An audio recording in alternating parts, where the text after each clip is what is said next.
Bien, bonjour à tous, bienvenue dans cette explication du chapitre 4 qui sera le dernier chapitre de SNT que nous verrons ensemble, plus ou moins ensemble en tout cas évidemment dans cette période de confinement.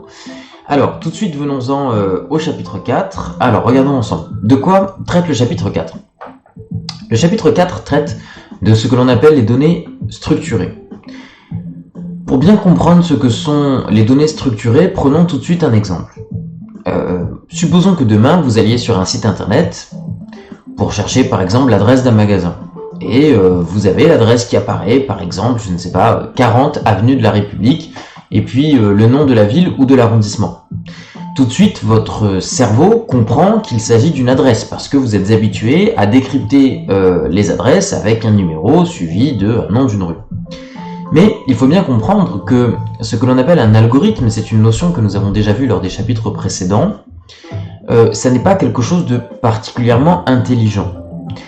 Un algorithme, c'est quelque chose qui fait ce pourquoi on l'a programmé, et uniquement ce pourquoi on l'a programmé.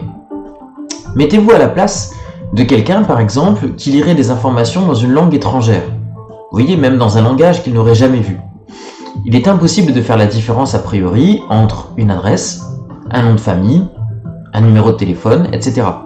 Ce qui veut dire que ce que fait votre cerveau automatiquement, qui est qu'il va traduire une information, ou plutôt une suite de caractères en information, et bien l'algorithme en est, disons, pour aller vite, incapable.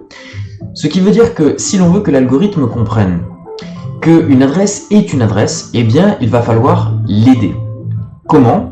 Eh bien justement en structurant les données que nous allons lui fournir. C'est donc l'objet de ce chapitre, de comprendre comment et pourquoi on structure des données.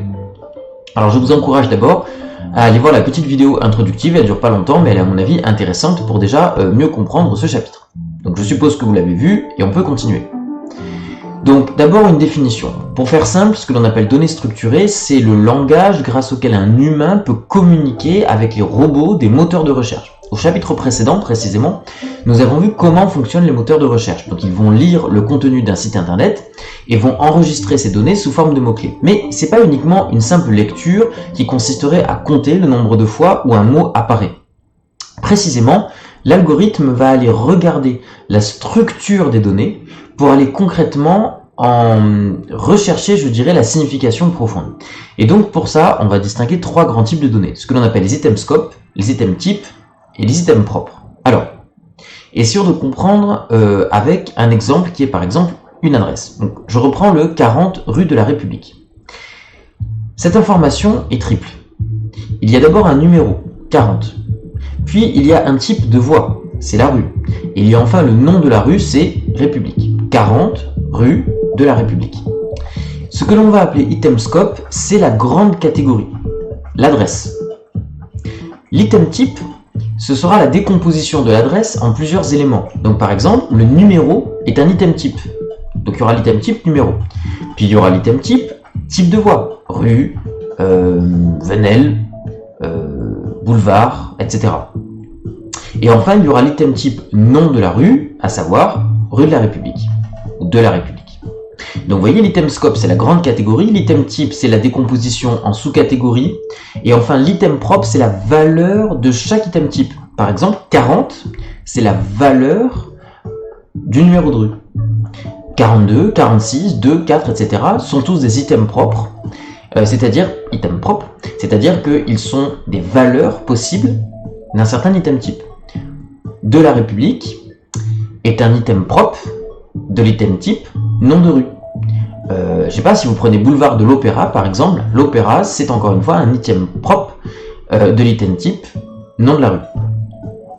Donc ça veut dire que ce que vous ne voyez pas lorsque vous allez sur un site internet, c'est que si vous regardez en fait le code informatique qui a permis de structurer et de faire le site internet, et bien typiquement vous aurez en fait tout un tas de décompositions en item scope, item type et item propre. Et encore une fois, ça n'est pas destiné au lecteur ou à l'utilisateur du site, c'est vraiment destiné aux moteurs de recherche pour mieux leur faire comprendre la signification des informations qu'il y a justement sur le site internet. Alors, par exemple, regardez l'atelier numéro 1 que je vous demande de faire. Je vous ai extrait ici un exemple de code d'un site qui est calicube.fr. Et donc, ce que je vous demande de retrouver, c'est l'exemple d'un item scope, d'un item type et enfin d'un item propre par rapport à ce que je viens de vous dire. Je vous pose également une deuxième question, qui est une question de réflexion. Je vous demande à votre avis de comprendre à quoi sert la catégorie same as. Alors évidemment, aidez-vous de la signification en anglais, peut-être que ça vous indiquera la signification. Donc regardez bien le tableau. En plus de vos connaissances, ça devrait vous permettre de répondre à la question. Regardons l'atelier qui est en fait l'atelier numéro 2, je vais corriger d'ailleurs en direct. Donc c'est, voici un extrait du code du site internet d'un restaurant, voilà, et je vous demande de trouver le problème avec la structuration de l'adresse. Alors pour vous aider un petit peu, je vais essayer d'expliquer. En gros, supposons qu'une adresse soit trop générique. Par exemple, imaginez que je conçoive un site internet dans lequel je mets item type adresse et je mets 40 rue de la République, etc. Le problème, c'est que ce 40 rue de la République, si je le code comme ça va devenir un bloc. Et ça veut dire que l'algorithme, il ne peut pas décomposer ce bloc. Pour lui, toute l'adresse, c'est 40 rue de la République. En revanche, supposons que l'on décompose ce bloc en différents items types. Donc il y a le numéro de la rue, il y a le nom de la rue et il y a le type de rue. Et bien l'avantage, c'est que, supposons par exemple, que vous fassiez une recherche internet et que vous cherchiez par exemple le nom d'un restaurant, vous cherchez plutôt l'adresse du restaurant, mais vous ne vous rappelez plus son numéro. Supposons que vous sachiez par exemple qu'un restaurant est situé rue de la République, mais vous ne savez pas exactement à quel numéro. Et bien le problème, c'est que si vous tapez son nom sur internet, vous n'êtes pas sûr de le retrouver en tapant rue de la République. Alors que par exemple, si le créateur du site internet, lorsqu'il a créé la vitrine de son restaurant, donc sur son site internet, s'il a décomposé l'item scope adresse en plusieurs items types, avec le numéro d'un côté, le type de voirie et le nom de la rue, et bien typiquement, quand vous, en tant qu'utilisateur, vous allez taper le nom du restaurant et le nom de la rue, ça va aller rechercher les informations et ça va lui associer le numéro. Alors que si on avait créé ça, tout ça d'un seul bloc, bien peut-être que le moteur de recherche n'aurait pas été capable de retrouver l'information. Donc il est très important, dans la mesure du possible, de découper les items scope en plusieurs items types, vous voyez, vraiment de décomposer l'information, ça lui donne plus de, plus de précision. Donc je vous demande de faire l'atelier 2 par rapport à ça, ce sera l'atelier numéro 3. Ensuite, alors, le problème, c'est que sur Internet, toutes les données ne sont pas structurées. Ce qu'il faut savoir, c'est que il existe tout un tas de données qui, malheureusement, n'ont pas été justement spécifiées par le créateur du site. Justement, il y a des tas de sites Internet sur lesquels les adresses ne sont pas très bien spécifiées. Et ce qu'il faut comprendre, c'est qu'avec les progrès de l'informatique, il y a des nouveaux algorithmes qui ont été créés et qui sont capables d'aller justement retrouver la signification, y compris de données non structurées. Et c'est ça que l'on appelle le big data. Je vous donne un exemple avec une image par exemple. Supposons que sur Instagram, vous publiez une image de vous, etc. Vous n'avez pas, lorsque vous publiez l'image, vous mettez quelques hashtags, d'accord, quelques mots-clés.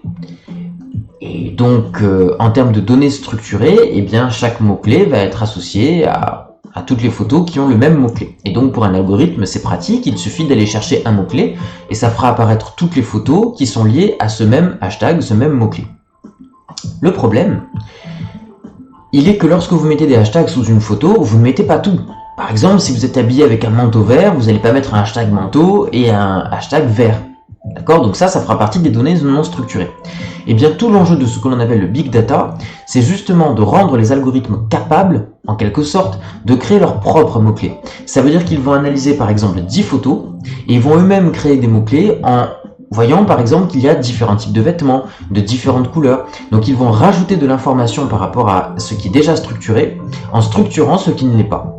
Et grâce à ça, on peut créer des algorithmes qui vont être capables d'associer différentes données qui auparavant semblaient complètement décorrélées. Et ce qu'il faut savoir, c'est que l'analyse de ce qu'on appelle le big data, donc toutes ces données non structurées, permet de soit faire des découvertes, soit en tout cas lancer des applications extrêmement intéressantes. Prenons par exemple l'atelier numéro 3, la structuration des données. Donc, je dis que vous êtes responsable du référencement de 3 sites internet. Je vous donne à chaque fois les sites internet. D'ailleurs, j'en ai fait que 2 finalement. Je vais changer. Vous êtes responsable du site de 2 sites internet. Je vais changer en direct. Donc, récemment créé. Et donc je vous demande en fait de structurer les données. Donc vous partez de 0, je vous donne quelques informations sur les 2 magasins et je vous demande de structurer. Et pour ça, donc, aidez-vous encore une fois de ce que vous avez ici pour comprendre les différentes catégories. Attention, il n'est pas nécessaire de remplir tout le tableau. Je vous ai mis des grands tableaux, mais voilà, il n'y a pas besoin de forcément tout remplir. À vous de voir quels sont le nombre de catégories, quel est le nombre de catégories que vous souhaitez faire apparaître. Bon.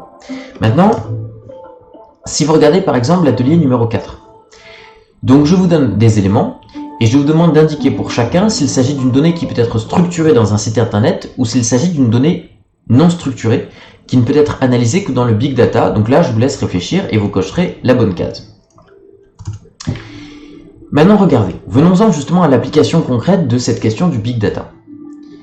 Je vous donne des éléments et je vous demande d'imaginer des applications pratiques que vous pourriez concevoir pour proposer un nouveau service à partir des données analysées. Alors, je vous donne un exemple qui n'est pas dans le tableau.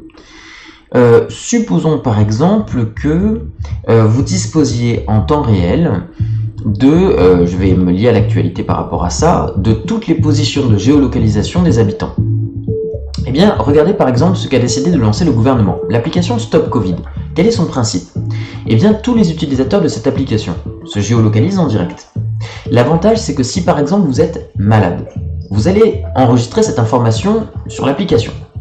Et donc ça veut dire que quelqu'un qui aurait la même application Stop Covid et qui du coup va passer par exemple près de vous, saura qu'il a été en contact avec une personne malade. Ce qui veut dire que ça lui donne une information selon laquelle, attention, il y a potentiellement un danger et il faut qu'il aille se faire dépister. Vous voyez? Donc le fait d'avoir les positions en temps réel des géolocalisations plus l'information malade ou non malade peut permettre éventuellement de lutter plus efficacement contre la maladie. Alors à l'heure où je parle, l'application n'est pas encore disponible, nous verrons si effectivement elle est efficace dans les jours ou les semaines à venir.